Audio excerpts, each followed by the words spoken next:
नमस्कार, मी आरव प्रवीण कदम, इयत्ता 6वीचा विद्यार्थी, पीएम श्री जिल्हा परिषद प्राथमिक केंद्र शाळा होय. विषय म्हणतोय स्वराज्य खात्याचे गुप्तहेर प्रमुख बहिर्जी नाईक. गुप्तहेर कोणाला म्हणतात, त्यांचं काम काय असतं, ते कोणासाठी काम करतात, असे अनेक प्रश्न सामान्य माणसाला पडणं साहजिकच आहे. तर गुप्तहेर त्याच्या देशासाठीच तसंच राज्यासाठी काम करत असतात. हेरगिरी करणं म्हणजे एखाद्या विशिष्ट गोष्टीची, विशिष्ट व्यक्तीची, विशिष्ट जागेची आवश्यक ती माहिती बारकाईने गोळा करून आपल्या राजाला, मालकाला किंवा सरकारला सांगणं हे गुप्तहेरांचं काम असतं.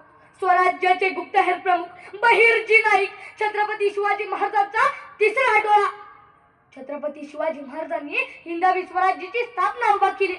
छत्रपती शिवाजी महाराजांनी स्वराज्याचे तोरण बांधलं, पण कुणाच्या बळावर, कुणाच्या धारावर, कोण होता मदतीला, कोण होता पाठीशी. शिवराजांच्या सोबत होती या मावळ खोऱ्यातली 18 पगड जातीची चड्डी लंगोटीतली सगळी सवंगडी पोरं. या पोरा ठोरांच्या बळावर शिवराजांनी प्रपंच उभा केला.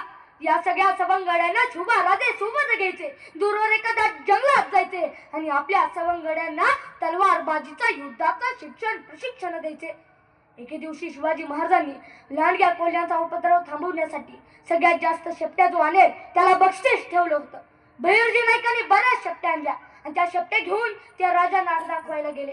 त्यावेळी त्यांची गाठ जिजाबाईंशी झाली आणि बहिर्जी नाईकांनी त्या शेपट्या जिजाबाईंना दाखवल्या आणि जिजाबाईंनी बहिर्जी नाईकांना सोन्याचं कडे दिलं आणि बहिर्जींनी विचारलं, मला राजांना भेटायचं आहे, राजे कुठे आहेत?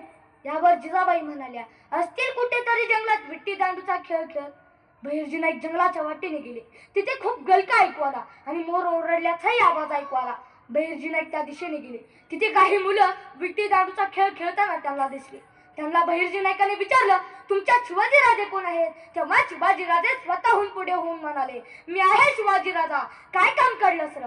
राजा, मी लांडग्याच्या खूप शेपट्या आणल्याचे, मी आताच त्या मासाहेबांना देऊन आलो आणि त्यांनी मला सोन्याचं कडं दिलं. असं म्हणून बहिर्जी नाईकांनी ते सोन्याचं कडं राजांना दाखवलं. राजांना वाटलं मुलगा कामाचा आहे, खूप चपळ आहे.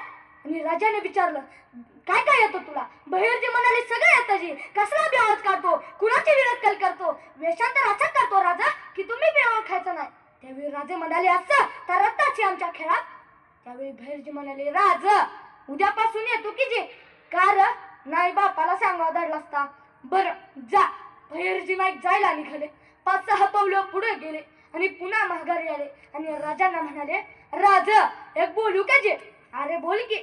नाही राजा, तुम्ही जे झाडावर ती खुनेचा पोरग उभं केलं बघा, त्याला सांगा या दिवसात मोर वरडत नसतात म्हणून.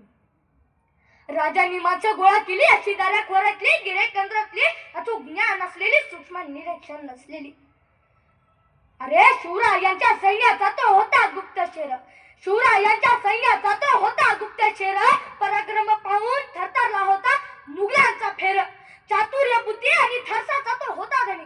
चातुर्य बुद्धी आणि धाडसाचा तो होता धनी. आणि बहिर्जी नाईक नाव ऐकताच शत्रूंची रात व्हायची अंधारी आणि सुनी. बहिर्जी नाईकांनी आपल्या हेरांसाठी कुठलीही एक खास भाषा तयार केली होती, जसं की पक्ष्यांचा आवाज, प्राण्यांचा आवाज, वाऱ्यांचा आवाज. आणि याद्वारे हे हेर मिळालेली माहिती बहिर्जी पर्यंत पोहोचवत आणि नंतर ती माहिती बहिर्जी नाईक महाराजांना देत असत. बहिर्जी नाईकांनी आपल्या हेरांसाठी कुठलीही लिखित स्वरूपातील भाषा तयार केली नव्हती, कारण लिखित स्वरूपातील भाषा शत्रूंच्या हाती लागण्याची दाट शक्यता आणि अशी ही सांकेतिक भाषा फक्त बहिर्जी नाईकांच्या हेरांनाच कळत होती. छत्रपती शिवाजी महाराजांनी बहिर्जी नाईकांना शिवतीर्थ नावाची कट्यार भेट दिली. त्या कट्यारीची विशेषता म्हणजे त्याच्या मागील बाजूस पितळी होती आणि खालील सिंहाची नक्षी. त्या पितळी मूठवर दाब दिल्यानंतर ती कट्यार कात्रीसारखी उघडत होती आणि त्यामधून विष लावलेल्या सुईसारखे पाते बाहेर होत होते. त्यामुळे या कट्यारीच्या हल्ल्यामुळे शत्रूचा बचाव होणे केवळ अशक्य. स्वराज्याच्या महादेवाचे ते होते तिसरे नेत्र. अरे स्वराज्याच्या महादेवाचे ते होते तिसरे नेत्र. शत्रूंची बित्तम बातमीचा शिवाला प्रसाद चढवणे होते त्यांचे कार्य. शत्रू रामोशाचा नाईक तो, नाव त्याचे बहिर्जी.